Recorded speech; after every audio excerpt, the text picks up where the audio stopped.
ખેતરમાં પસીનો વહાવનાર ખેડૂત આજે રસ્તા પર ઉતર્યો છે। જે ધરતીને સોનું બનાવે છે એ જ ખેડૂત આજે પોતાના હકની લડાઈ લડી રહ્યો છે। ટ્રેક્ટરોનો આ કાફલો માત્ર મશીનોની ભીડ નથી, આ એક ચેતવણી છે, આ એક આક્રોશ છે, આ એક લાંબી રાહની છેલ્લી હદ છે। જમીન ગઈ, ટાવર ઊભા થયા, પાકનો ખર્ચ વધ્યો, વળતર અટક્યું, વીમો ફસાયો અને ખેડૂત ફાઇલો વચ્ચે ફસાતો ગયો। એટલા માટે આજે ગુજરાતનો ખેડૂત બહાર આવ્યો છે, હજારોની સંખ્યામાં ટ્રેક્ટરો સાથે પોતાના અધિકારની વાત કરવા। પણ કહાનીનું બીજું પાસું પણ અલગ છે। ખેડૂતોનું દર્દ સાચું છે, તેની પીડા વાસ્તવિક છે, તેના સવાલ યોગ્ય છે, પણ સવાલ એ પણ છે કે શું કેટલાક રાજકીય પક્ષોને ખેડૂત નહીં પણ ખેડૂતોનું આંદોલન જોઈએ છે? કોંગ્રેસને લાગે છે કે કદાચ ખેડૂતોના ખભા પર સવાર થઈ અને પોતાનું ગુમ થયેલું અસ્તિત્વ બચાવી શકાય। આમ આદમી પાર્ટીને પણ આશા છે કદાચ આ જ આંદોલન ગુજરાતમાં તેની રાજકીય શ્વાસોને લાંબી કરી શકે છે। જેઓ પાસે ખેડૂતો માટે સ્પષ્ટ રોડમેપ નથી, તેઓ આજે ખેડૂતોના સૌથી મોટા હિતચિંતક બની અને દોડમાં છે। તો શું અન્નદાતાની લડાઈમાં રાજકારણની પ્રયોગશાળા બની રહી છે? શું ખેડૂતનું દર્દ કોઈની રાજકીય ઓક્સિજન બની રહ્યું છે? આજે આજ પર થશે સૌથી મોટા સવાલ અને સીધી વાત અને સૌથી નિર્ભય વિશ્લેષણ। જી હા, આજ મુદ્દાને સમજવાનો પ્રયાસ કરીશું। અધિકાર યાત્રા, શાંતિપુરાથી ગાંધીનગર સુધી મહાસંગ્રામ, આ આંદોલનનું મુખ્ય કેન્દ્ર અત્યારે અમદાવાદનું શાંતિપુરા સર્કલ બન્યું, જ્યાં રાજ્યભરમાંથી ખેડૂતોનો મહાજમાવડો જોવા મળી રહ્યો છે। ક્યાંથી ક્યાં સુધીની કૂચ કરવામાં આવી તો અમદાવાદના શાંતિપુરા ચોકડી ખાતેથી આ યાત્રા શરૂ થઈ અને ઓગણજ થઈ ગાંધીનગર તરફ રવાના થવા ગઈ। ટ્રેક્ટરોની તાકાત, આયોજકોના જણાવ્યા મુજબ 1111 ટ્રેક્ટરો સાથે ખેડૂતો શક્તિ પ્રદર્શન કર્યું અને એકલા શાંતિપુરા સર્કલ પાસે વિરમગામ, પેચરાજી, વિઠલાપુર અને દેત્રોજ વિસ્તારના 250થી વધુ ટ્રેક્ટરોની આવી પહોંચ્યા। વિરમગામના સોકલી ગામે રાત્રિ રોકાણ કર્યા બાદ આ રેલીને આગળ વધારવામાં આવી। કચ્છ અને મોરબીથી પણ સમર્થન મળ્યું। કચ્છના વાંઢિયા ગામના યુવા ખેડૂતો ટ્રેક્ટર પર બેનરો લગાવી અને નીકળી પડ્યા, તો મોરબીના અણિયારી ગામથી નીકળેલી રેલી પણ વિરમગામ થઈ અને મુખ્ય પ્રવાહમાં ભળી ગઈ। પરંતુ આ પૂરી ઘટના પાછળ શું કારણ છે? આ આખો મુદ્દો શું છે? તાજેતરમાં રાજ્યના વિવિધ વિસ્તારોમાં ખેડૂતો દ્વારા વીજ લાઇન, જમીન વળતર, પાકના ભાવ, દેવા માફી અને પાક વીમા જેવા મુદ્દાઓને લઈ વિરોધ પ્રદર્શન શરૂ કરવામાં આવ્યું છે। ખેડૂતોનો આરોપ છે કે અનેક વિસ્તારોમાં તેમની જમીનોમાંથી હાઈ ટેન્શન વીજ લાઇનો પસાર કરવામાં આવી રહી છે।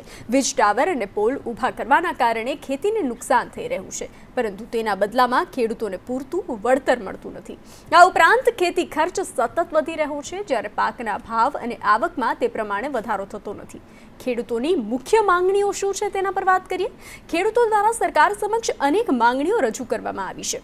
વીજ પોલ અને ટાવર માટે યોગ્ય વળતર આપવામાં આવે, જમીન અધિગ્રહણમાં પારદર્શિતા જોવા મળે, ખેતી માટે મફત વીજળી અને ખેડૂતોના દેવા માફ કરવામાં આવે, પાકને પોષણક્ષમ ભાવ મળે, પાક વીમાનો અસરકારક અમલ કરવામાં આવે, તો નકલી બિયારણ અને ખાતર સામે કાર્યવાહી કરવામાં આવે, ખાતરના વધતા ભાવ પર નિયંત્રણ, વીજ કંપનીઓની મનમાની પર રોક, સરકાર અને વહીવટીતંત્રનું સ્ટેન્ડ શું છે તેના પર પણ વાત કરીએ। ખેડૂતોના આ આંદોલન વચ્ચે મહાત્મા મંદિર ખાતે આયોજિત એક કાર્યક્રમ દરમિયાન નાયબ મુખ્યમંત્રી હર્ષ સંઘવીએ જાહેર મંચ પરથી નિવેદન આપ્યું હતું। તેઓએ કહ્યું હતું કે હંમેશા લોકો ખેડૂતો માટે ઉદાર મનથી વિચારે છે। તેઓએ બોલ્યા વગર ભૂતકાળના અને આજના તમામ પ્રશ્નોનો સુખદ નિકાલ લાવે છે। તંત્ર દ્વારા ખેડૂતોને સમજાવવાના અને વચગાળાનો રસ્તો કાઢવાનો પ્રયાસ ચાલુ હોવાનો પણ તેઓએ દાવો કર્યો હતો। આંદોલન પર રાજકારણ ગરમાઈ રહ્યું છે। જી હા, કોંગ્રેસ અને આપ આ આંદોલનમાં રાજકીય પક્ષોની એન્ટ્રી થતાં માહોલ વધુ ગરમાયો છે। કોંગ્રેસ સામે ખેડૂતોની નારાજગી છે, તો ટ્રેક્ટર રેલી દરમિયાન ખેડૂતોએ આક્ષેપ કર્યો છે કે કોંગ્રેસ દ્વારા ખેડૂતોના નામે રાજકીય રોટલો શેકવાનો પ્રયાસ થઈ રહ્યો છે। ખેડૂતોએ નારાજગી વ્યક્ત કરી આગામી દિવસોમાં રાજકીય પક્ષોથી દૂર રહી અને પોતાની સભા અને અલગ રણનીતિ ઘડવાનો નિર્ણય કર્યો છે। ત્યારે આમ આદમી પાર્ટીની વાત કરીએ। આમ આદમી પાર્ટીનું વલણ આપ નેતા ઈસુદાન ગઢવી અને ગોપાલ ઇટાલિયાએ કોંગ્રેસ પર નિશાન સાધ્યું અને ઈસુદાન ગઢવીએ જણાવ્યું કે આ રેલી ખેડૂતોની છે, કોઈ પાર્ટીની નથી, માટે આંદોલનને હાઈજેક કરવાની જરૂર નથી। અમે વિવાદ ન થાય તે માટે યાત્રાથી દૂર છીએ, પરંતુ મુદ્દાઓનું સમર્થન કરીએ છીએ।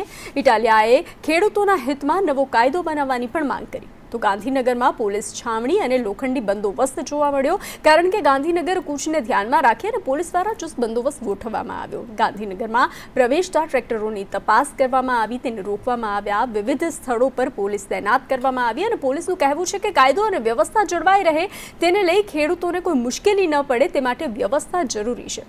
હવે આગળ શું થશે? આગળ શું છે?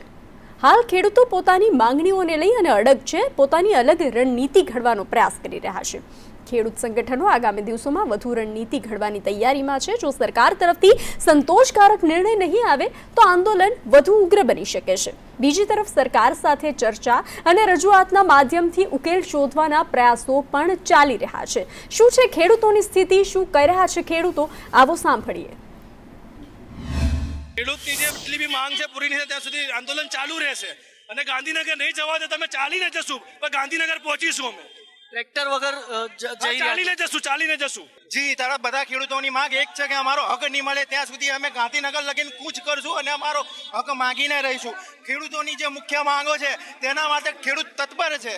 ટ્રેક્ટર ના જવા દે તો શું કરે આ સરકારમાં ચાલતા આતંકવાદી સમજે અમે આતંકવાદી ખેડૂત અમારું અનાજ કાય બધાય ક્યાંથી આવ્યા છો? અમે પાટડી તાલુકો ગામ સુરજપુરા અમે ખેડૂત અમારું અન્ન કાય અમને ઓલું કરે અમારો હક પૂરો નહીં કરતા. અમારી ઘણી બધી માંગણી છે, પાક નિષ્ફળનું વીજ આંબલાનું બધું ઘણું બધું હોય. સરકાર અમને પોલીસ વાળા આતંકવાદી સમજી રહ્યા છે. અમે અમારો હક લેવા આવ્યા છીએ, બસ અમને હક મળવો જોઈએ, બસ બીજું કઈ અમારે માંગ નથી. અમારે કોઈ મીટિંગમાં નથી, અમારે અમને હક મળે એટલે બસ. ગાંધીનગર જવા દેતા નથી. મારે ન્યાય જોઈ છે. હું ખેડૂતનો દીકરો છું. મારે ન્યાય સોસાયટીમાં જવાનું છે. વીજ લાઈન આવે છે, અમારા ખેતરમાં વીજ લાઈન આવે છે સાહેબ, કશું ભાવ આપતા નથી. બળજબરીથી પોલીસ પ્રોટેક્શન લઈને થાંભલા ખોડી જાય છે. કાંઈ અમને ભાવ આપતા નથી. 20 લાખનો વીઘો છે, ત્યાં અમને ખાલી છે ને મીટરના ભાવથી આપે છે. અમારે ન્યાય જોઈએ, બીજું કાંઈ અમારે હકનું જોઈએ છે. અમારે હકનું સાહેબ, અમારે હકનું જોઈએ સાહેબ. હું તમને બીજું કહેતો નહીં. અમે કોઈ વાત ચોરી કરવા નથી. અમારે હકનું જોઈએ છે. ખેડૂતના ખેતરની અંદર પરમિશન વગર પ્રાઇવેટ કંપનીના હેવી વીજ પોલ ઉભા જે થાય છે એના માટે ખેડૂતની 3 માંગણી હતી કે જો પ્રાઇવેટ કંપનીને પૈસા કમાવા માટે જો પાવર અહીંથી અહીંયા બીજા દેશમાં લઈ જવાનો હોય તો ખેડૂતના ખેતરની અંદર તમે જે પોલ ઉભો કરો છો તે પોલ ઉભો થવાથી ખેડૂતને ઘણી બધી નુકસાની થતી હોય. કહેવાનો મતલબ કે અમારે બાપ દાદાની જમીન છે, અમને મળેલી વારસાઈમાં અમને જમીન હોય અને અમારું પેટ્યું લડવા માટેની જમીન છે, બરાબર. હવે આ જમીનની અંદર અમારી સરકારને અને કંપની વાળાને માંગણી છે કે ભાઈ તમારે અમારા ખેતરની અંદર પરમિશન વગર થાંભલો નાખવો હોય તો અમને માસિક ભાડું કરી દો. તો હવે એ લોકો એ ભાડું આપવા પણ તૈયાર નથી. તો અમે એવું કહીએ છીએ કે ભાઈ તમારે ભાડું ન આપવું હોય તો સરકાર જે બજાર અમારી જે જમીનની કિંમત છે એનું 4 ગણું અમને વળતર આપો. માંગ તો આપણે ખેતરમાંથી જે વીજ પોલ નીકળે છે એની માંગ છે, આજે એનો મુદ્દો છે પેલો. અને આપણે જે ખેડૂતને વળતર નથી મળતું ને એનો આ 2 મહિનાથી આ ચાલુ છે. આ જે કંઈ કામ છે 2 મહિનાથી આ ચાલુ હોય ને સરકારને લેટર મોકલા, ઘણા બધા કર્યું, ઠરાવ કર્યા, પણ કંઈ પણ જવાબ આવતો નથી ખેડૂત પાસે. તો એનાથી નક્કી કર્યું કે ખેડૂત આંદોલન કરીને આપણે ગાંધીનગર જઈએ. ખેડૂતને જેદી આ થાંભલાનું કામ ચાલુ કર્યું તેદુની માંગ છે. 1 રૂપિયો કોઈને આપ્યો નથી. અત્યાચાર કરી બહેનોને પોલીસવાળા લાઠીચાર્જ કરીને જેલમાં લઈ ગયા, એટલો અત્યાચાર કરેલો છે અમને. ખેડૂતોની હાલત, ખેડૂતના ખેતરની અંદર જઈ શકાય નહીં એવી પોઝિશન થઈ ગઈ છે અને ખેડૂતોને ક્યાંક ને ક્યાંક તંત્ર દ્વારા લાઠીચાર્જ કરવામાં આવે છે અને જો હુકમી હકાવવામાં આવે છે. આઝાદ ભારત છે, આઝાદ ભારતમાં આવું ન ચાલે. અને એક ક્રાંતિ છે, આ એક ક્રાંતિની શરૂઆત છે. સરકાર અત્યારે નહીં સમજે ને આ ક્રાંતિ, તો આવનારા સમયમાં આ એક જ્વાળા ફાટશે. અને હવે આ જ મુદ્દાને લઈ અને વાત કરીશું, મુદ્દાને સમજવાનો પ્રયાસ કરીશું. શું છે ભવિષ્ય, શું છે તેને લઈને વાત કરીશું. આપણી સાથે ગેસ્ટ પેનલ જોડાઈ ચૂક્યા છે. બિપિન દેસાઈ જેઓ ખેડૂત આગેવાન છે અને પ્રશાંત ગઢવી જેઓ રાજકીય વિશ્લેષક છે. આ બંનેનું સંદેશ ન્યૂઝમાં સ્વાગત છે. બિપિનભાઈ, શું આ આંદોલન ખરેખર સ્વયંભૂ છે ખેડૂતોનું કે રાજકીય રોટલો શેકાઈ રહ્યો છે? આમાં બેન એવું છે કે ખેડૂતો એટલા ત્રાસેલા છે. આપે જોયું હમણાં આપને ક્લિપ બતાવી કે ખેડૂતો આટલા નારાજ હોય, એમનો કામ ધંધો છોડીને આટલી ગરમીમાં સવારથી નીકળ્યા હોય, ઘરેથી નીકળી, એટલે એ લોકો દુઃખી તો છે જ, એમના પ્રોબ્લેમ. હા, હવે રહી વાત કોઈ રાજકીય પક્ષ કે કોઈ એમને સપોર્ટ કે સાંભળવા માટે તૈયાર, એમને અત્યારે કોઈ પણ માણસ એમનો ટેકો કે હાથ પકડે તો એ લોકોને બહુ જરૂરી છે. બેઝિકલી તમે જુઓ કે એ લોકોએ આજે શેના માટે રાખી રહેલી કે એમના વીજ થાંભલાના માટે કોઈ વળતર મળે. સૌથી વધારે અત્યારે અસહ્ય મુદ્દો એ છે ખેડૂતોનો કે ગામડાઓમાં એમની ખેતરમાં તમે ખેતરમાં દબાણ કરી અને તમે એક વસ્તુ કરો, તમે બહાર શહેરોમાં કોઈ જગ્યાએ દબાણ ચલાવતા નથી. તમે બહારમાં દબાણ કરીને તમે એમ કરો, એમને ભાડું મળે એમના થાંભલાનું વસ્તુ કે જે એને ઇલેક્ટ્રિસિટી જબરદસ્તી કરીને તો બેન ખેડૂતોને શું કરવું? આમે ખેડૂતો દુઃખી છે, એમનો પાકનું એનું પૂરું વળતર મળતું નથી, એને એની પોતાની ખેત પેદાશોનું કંઈ માર્કેટમાંથી પૈસા નથી મળતા. ખેડૂત જાય શું? એનો આક્રોશ છે જે લોકો રોડ ઉપર ઉતરી આવ્યા છે. પ્રશાંતભાઈ, રાજકીય ગુજરાતમાં આગામી રાજકીય સમીકરણને કેવી રીતે જુઓ છો આ મુદ્દા સાથે જોડીને? કોઈ પણ જગ્યાએ આંદોલન જ્યારે માસમાં ભેગું થાય એટલે દરેક રાજકીય પક્ષોને એવું થાય કે આનો સપોર્ટ અમને જો મળી જાય તો અમારી નૈયા પાર થઈ જાય. અને આવા અનેક આંદોલનો અમે છેલ્લા 5, 10, 20 વર્ષમાં અમે તો રૂબરૂ જોયા, ત્યાં સ્થળ ઉપર જઈને જોયા, અને ચૂંટણી આવવાની હોય એના 1-1.5 વર્ષ પહેલાં આવા અનેક આંદોલનો બધા થતા હોય છે. રાજકીય પક્ષો ત્યાં જઈને પ્રયત્ન કરે કે આને આપણે હાઈજેક કરી લઈએ. આજની ઘટનાની જો આપણે વાત કરીએ તો રાંધવા ગયા કંસાર ને થઈ ગઈ થૂલી. મૂળ મુદ્દો હતો વીજ પોલનો, જે આપણે સૌ જાણીએ છીએ કે મોરબીના જેતપુરથી ચાલુ થયો અને ત્યાં બધા ભેગા થયા. વીજ પોલ કે જે પ્રાઇવેટ કંપનીઓ ટ્રાન્સમિશન લાઇન નાખે છે, હાઈ ટેન્શન લાઇન જાય છે, એ જે ખેતરમાંથી પસાર થતી હોય હાઈ ટેન્શન લાઇનના હિસાબે ત્યાં કોઈ કામ કરવા તૈયાર ના થાય, એટલે ખેડૂતોને મજૂરો પણ ના મળતા હોય, ત્યાંથી ચાલુ થાય. અમે કાયમ કહેતા હોઈએ છીએ કે કોઈ પણ આ વિશ્વમાં, આખા વિશ્વમાં, અહીં નહીં, ઇન્ડિયા છોડી દો, બહારના દેશોમાં પણ ખેડૂતને 3 વસ્તુ જોઈએ. સૌથી પહેલું તમે એમને બિયારણ અને ખાતર સારું, બોગસ નહીં, ફેક નહીં, એ આપો. એની સાથે પાણી આપો અને જે પાક ઉગે એનો MSP એટલે કે સારો ટેકાનો ભાવ આપો. આ 3 આપો તો ચોથી એમને કોઈ વસ્તુ તમારા ખિસ્સામાંથી 1 રૂપિયો જોઈતો નથી. આ 3 જ વસ્તુ માટે જો આપણે 70 વર્ષથી બધા સંઘર્ષ કરી રહ્યા હોય અને આજે પણ આ પરિસ્થિતિ હોય, હવે એમાં વચ્ચે પાછું આ વીજ પોલ આવ્યું કે જે પ્રાઇવેટ કંપનીઓ નાખે.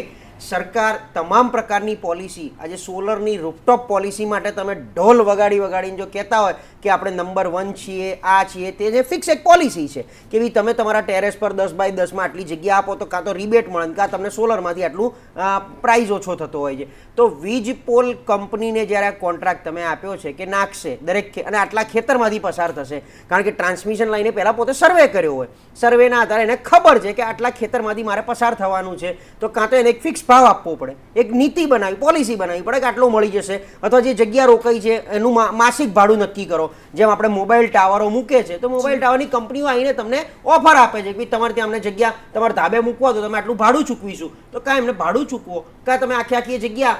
અને હાઈ ટેન્શન લાઈન જો જતી હોય તો એમાં કંઈક આ લૂંટીને થશે તો અને કોઈનું એટલે અઘટિત ઘટના ઘટે તો આની પાછળ જવાબદાર કોણ અને એનું વળતરનું શું? આ 2-3 મુદ્દા લઈ અને ખેડૂતો આખી કરી હતી. મૂળ જે 2-4 પ્રશ્નો, કારણ કે એક તો છેલ્લા કેટલાય સમયથી PMFBY જે પ્રધાનમંત્રી ફસલ વીમા યોજના હેઠળ પાક વીમો આપવાનો હતો એ સંપૂર્ણ 2 વર્ષથી બંધ છે, 2022 પછી બંધ કરી દેવામાં આવ્યું છે. તો એની વૈકલ્પિક વ્યવસ્થા કોઈ જ કરી નથી.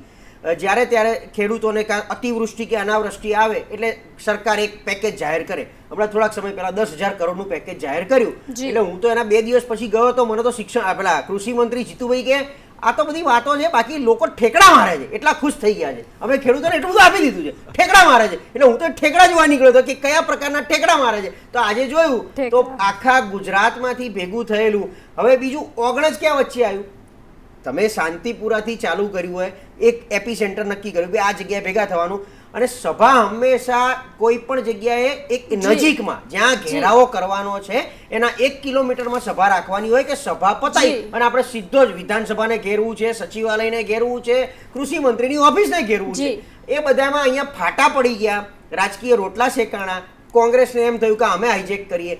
આમ આદમી પાર્ટી, હું આ ઘટના જ્યારથી ચાલુ થઈ, આ આંદોલન ચાલુ ત્યારથી હું કહું છું કે એક વ્યક્તિ એવો હતો કે જેમણે બોટાદમાં કિસાન સંઘર્ષ રેલી કાઢી હતી, અત્યારે સુરેન્દ્રનગર જિલ્લા પંચાયતની મૂળી સીટ ઉપરથી આગેવાન થઈને બેઠા છે. એમને ખબર જ છે એ સરકારમાં બેઠા છે, સરકારને મૂકી દો ખેડૂતોના પ્રશ્નો. જી પ્રશાંતભાઈ આવું છું તમારી પાસે.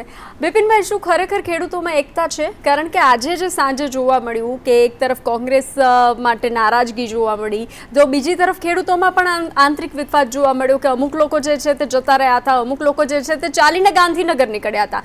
એટલે આ જે ખેડૂતોમાં એકતા છે અત્યારે?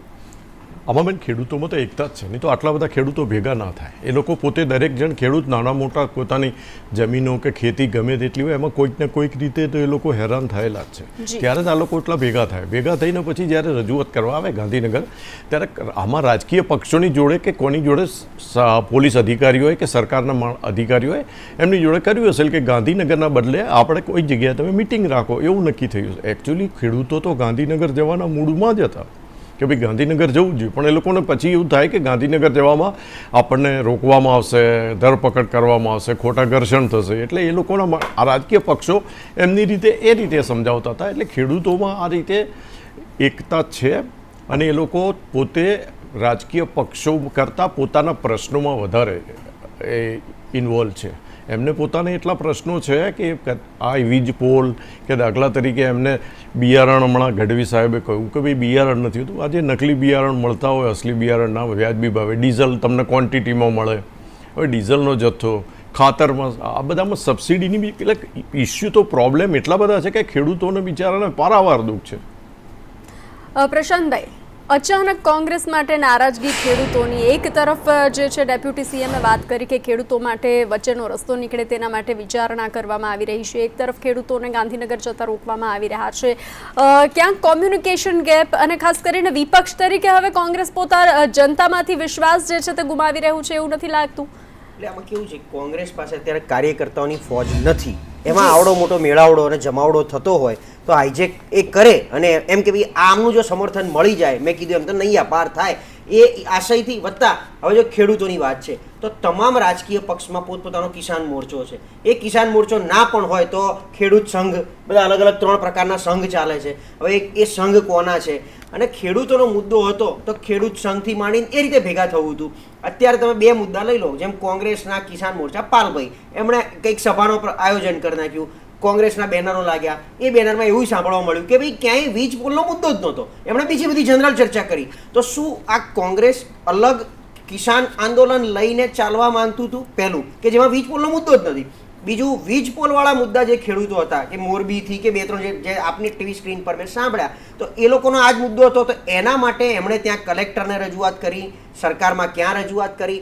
અને જો નાયબ મુખ્યમંત્રી એમ કહેતા કે અમે ઘણું બધું કર્યું વચગાળાનો રસ્તો, તો એમાં વાર કેટલી છે? 4 ફોન કરો. જે કિસાન આંદોલનના જે કંઈ 4, 5, 10 નેતાઓ, જે કિસાન સંઘ છે, જિલ્લા વાઇઝ જે લોકો આગેવાન છે, એ લોકોને બોલાવીને મુલાકાત કરો. હું તો એ જ કહું છું કે તમે જેને જે પીરસવું છે એને બોલાવીને પહેલાં આપો, પ્લેટ તો આપો કે અમારે તમને ખવડાવવું છે. એમ એકેય વાર નથી. તમે ખેડૂતો આટલા મોટા કિસાન કાયદા 3 બનાવ્યા અને કેન્સલ કર્યા ઉપર, ક્યારેય કોઈને બોલાવીને પૂછ્યું નથી કે આ 3 પ્રકારના કાયદા બનાવવા જોઈએ કે ના બનાવવા જોઈએ. તમે એ કઈ રીતે કોને પૂછો તો ખબર નથી. આજના જ આ મુદ્દે જે 2 ફાટા પડ્યા, આમ આદમી પાર્ટી એવું કહે છે કે કોંગ્રેસે હાઈજેક કર્યું, કોંગ્રેસ એવું કહે છે કે અમે સંપૂર્ણ તમારા સમર્થનમાં, જેમ લાલજીભાઈના, પાલભાઈના ઘણા બધા વિડીયો અમે સામે જોયા. તો ઓગણજમાં સભા કરી અને આગળનું પ્રયોજન, કારણ કે પાછું લાલજીભાઈએ અલગ અલ્ટિમેટમ આપ્યું, પાલભાઈએ અલગ અલ્ટિમેટમ આપ્યું. 11 દિવસની વાત આવી, 15 ઓગસ્ટની વાત આવી, તો તમે આજે કેમ નીકળ્યા હતા? જો આ પાછળ તારીખો આપી હતી અને ખેડૂત કન્ફ્યુઝ થઈ ગયા કે ભાઈ અમારે શું કરવું, કોઈનો હાથ પકડવો કે એકલા જ નીકળી પડવું. અચ્છા, એ લોકો એકલા પડે, એકલા નીકળી પડે તો શું સરકાર એમને એમના સુધી પહોંચવા દેશે? એમને એ પણ ભીતિને બીક છે કે અમારે તો ભાઈ સરગાસણથી જ અમને તો ઉપાડી લેવામાં આવે છે, અમને વિધાનસભા સુધી પહોંચવા દેવામાં આવતા નથી. તો આ બધી રજૂઆત ક્યાં કરવી? અને બીજું કે ખાલી વીજપોલ મુદ્દો છે, આ આટલો બધો આક્રોશ જે છે ટ્રેક્ટરો લઈને આવ્યા, કે પછી બધું જ જનરલ ઓવરઓલ 2022માં તમારી આવક ડબલ કરવાની હતી, બિયારણની વાત છે, હજી વીજળીની વાત છે. વીજ પોલ તો બહુ દૂરની વાત છે. વીજળી 8 કલાક વીજળી જે ડે ટાઈમમાં માગી રહ્યા છે એ હજી સુધી એમને પહોંચી નથી રહી. વીજળી, ટેકાનો ભાવ, પાણી, ચલો ને ક્યાંક માની લઉં છું કે 90% ગામડાઓમાં લગભગ નર્મદાની કેનાલના પાણી પહોંચ્યા છે, પણ બાકી બધાનો એટલે પાણી, આ બધા પ્રશ્નો જો જનરલ હોય, જાહેર હોય, તો સરકારે ખેડૂતોને સામેથી બોલાવવા જોઈએ કે ભાઈ આઈને ચર્ચા કરો, કયા જિલ્લામાં ક્યાં કેટલી તકલીફ છે, અને ત્યાંથી જ સ્થળ ઉપર વાત કરવી જોઈએ. કલેક્ટરને કે એમના જે કંઈ ખેડૂત અધિકારીઓ એમને એ લોકોને વાત કરવી જોઈએ અને સમાધાન લઈ આપો. જી બિપિનભાઈ, આગામી હવે ખેડૂતોની રણનીતિ કયા પ્રકારની હશે? જે રીતે ખેડૂતોએ વાત કરી કે કોઈ પણ હવે રાજકીય પક્ષ તેમાં વચ્ચે નહીં હોય અને ખેડૂતો પોતે હવે રણનીતિ ઘડશે, શું હશે? ખેડૂતોની એ જ આ જે માગણીઓ છે, જે પ્રશાંતભાઈએ કહી કે ભાઈ દાખલા તરીકે એમની જે માગણીઓ છે, બેઝિક પ્રોબ્લેમ છે, એમને નડતા પ્રોબ્લેમ છે, એમને કંઈક ઉપજ થતી નથી, એમને ખેડૂતોમાં એમને નુકસાન થાય છે. આ બધા ટેકાના ભાવ ને બધામાં સરવાળે એમનું બધું પાણીમાં જાય છે.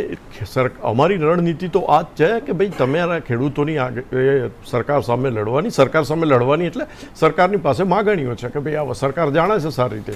સરકાર કોઈ એમના પ્રતિનિધિ મંડળ કે પ્રતિનિધિ મારફતે વાત કરે તો એનું જો સુખેદ નિકાલ આવવો પડે તો ખેડૂતોને આંદોલન કરવાની જરૂર ના પડે. દાખલા તરીકે જરૂર પડશે તો ખેડૂત હજુ બી આનાથી ઉગ્ર આંદોલન કરવા તૈયાર છે. જી પ્રશાંતભાઈ, આમ આદમી પાર્ટીની આ ચાલાકી છે કે વિવેક બુદ્ધિ છે કે જે રીતે પોતે એવું કહે છે કે હવે કોંગ્રેસે હાઈજેક કર્યું છે અને અમે આ કોઈ પાર્ટીની લડાઈ નથી એટલા માટે અમે દૂર છીએ, તો શું સમજવાનું? આમ આદમી પાર્ટી છેલ્લા આટલા સમયથી વેઇટ એન્ડ વોચ મોડ પર હતી કે પહેલાં જુઓ તેલની ધાર જુઓ, ખેડૂતો પોતે શું કરે છે, આપણે ઇન્વોલ્વ થઈએ તો પછી વળી પાછું બોટાદવાળી ન થાય એની પણ એ લોકો રાહ જોતા હતા. અને આજે જ્યારે એકદમ માસ આટલો બધો જોયો એટલે એ પણ ગેલમાં આવી ગયા. અને કારણ કે આમ જોવા જાવ તો આમ આદમી પાર્ટીમાંથી કોઈ મોટા નેતા ગોપાલ ઇટાલિયા કંઈક 2-3 દિવસથી પાછા આમાં કૂદ્યા છે એટલે એમણે પાછું પોતે તો ધારાસભ્ય છે. આમ જોઈએ તો કોંગ્રેસમાંથી કોઈ ધારાસભ્ય તરીકે કોઈ મોટો નેતા બહાર નથી આવ્યા, પણ ગોપાલ ઇટાલિયા પોતે તો બડબોલા નેતા છે. એમણે જ હું તો કહું છું સરકાર આગળ એમનામ રજૂઆત કરી છે, એમને ક્યાં માસની જરૂર છે? ધારાસભ્ય છે, વિસાવદર જેવો વિસ્તાર છે, ત્યાં પણ આ જ પ્રશ્નો છે, પ્રશ્નો બધે સરખા જ છે, તો એમણે એમની રીતે રજૂઆત કરવી જોઈતી હતી. એટલે આમ આદમી પાર્ટી મને લાગે છે કે હજી પણ ક્યાંક વેઇટ એન્ડ વોચ, કારણ કે આજે મેં જોયું કે એ નેતાનું નામ ભૂલી ગયો, એમણે એવું કીધું કે હું તો પાલભાઈની પાછળ લાગી ગયો હતો કે પાલભાઈ જે કરે ઠીક કરે છે. એમાં પાલભાઈ એમનો રોટલો શેકવાનો પ્રયત્ન કરી અને સભા કરી, સભાનો સવાલ જ નહોતો આવતો. તો આ બધું સંકલન પહેલાં નહોતું થયું. તમને ખબર જ હતી રૂટ આખો જે નક્કી થયો, આપે જેમ કહ્યું એમ કે વિરમગામ રાત રોકાઈને પછી શાંતિપુરા ભેગા થયા, આ બાજુથી આવવાવાળા લીમડી ચોટીલાથી આવવાવાળા અહીંયા ભેગા થયા, એટલે સ્થળ નક્કી કર્યું અમદાવાદનો એન્ટ્રન્સ શાંતિપુરા સર્કલ. તો શાંતિપુરાથી સીધું ગાંધીનગર જ જવાનું હોય. તો આ બધું સંકલન, જેમ પાટીદાર આંદોલન વખતે કેવું બધું રાતોરાત ક્યાંક ને ક્યાંક ખેતરો ખુલ્લા મૂકી દીધા હતા, લોકો જમણવાર ચાલુ કરી દીધા હતા, એમ આ ખેડૂત આંદોલનને ક્યાંક ને ક્યાંક દિશા નહોતી. કોણ અચ્છા આમણે કોઈએ સર્વસ્વીકૃત નેતા કોઈને માન્યા હતા? શું ખેડૂતોએ પોતે 1111 ટ્રેક્ટરના માલિકોએ એવું મનથી માની લીધું હતું કે કોંગ્રેસના ખેડૂત આ નેતા પાલ આંબલિયા જેમ કહેશે એમ અમે કરશું, અથવા તો આમ આદમી પાર્ટીના નેતા કહેશે એવું અમે કરશું? તો એનો મતલબ તમે એટલે ખેડૂતો આમાં ઇન્વોલ્વ છે, એમને ખબર જ છે કે એમને કયા માર્ગે આગળ જવાનું છે. જી બિપિનભાઈ, જે રીતે કહે છે કે મનમાની કરે છે વીજ કંપનીવાળા પોલને લઈ, તો સ્થાનિક તંત્રને કોઈ પણ રજૂઆત કરવામાં નહોતી આવી કે તે લોકોનું વર્તન કેવું હતું, શું હતું? આમાં એવું છે કે દાખલા તરીકે તમે સીધા તમારા ખેતરમાં આવીને તમે એમ કહો કે જ્યારે લોકો રજૂઆત કરવા જાય તો પોલીસ બંદોબસ્ત સાથે લઈને એમને ધરપકડ કરી દેવામાં આવે. એટલે આવી તો એના કરતાં એ લોકોને સમજાવીને કન્વિન્સ કરીને તમે કરો તો ભાઈ શું છે એમનું કહેવું શું છે. એ લોકો વીજ પોલ નાખવા માટે એનું ભાડું માગે છે. તમે આજે શહેરોની અંદર હોર્ડિંગને જાહેરાત બિપિનભાઈ અટકાવવા માંગીશ. ખેડૂત આપણી સાથે એક જોડાઈ ચૂક્યા છે વાઘોડિયાથી. જી આપનું નામ જણાવશો? મારું નામ છે નરેશભાઈ પટેલ, ગામ જયસિંહપુરા. જી શું સમસ્યા છે આપને?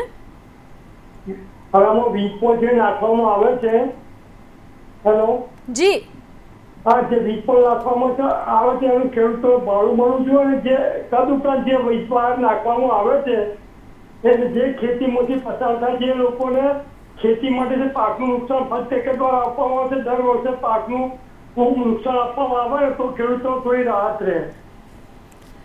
જી જી જી જી જી આપનો અવાજ જરૂરથી સરકાર સુધી પહોંચે તેવો અમે પ્રયાસ કરીશું.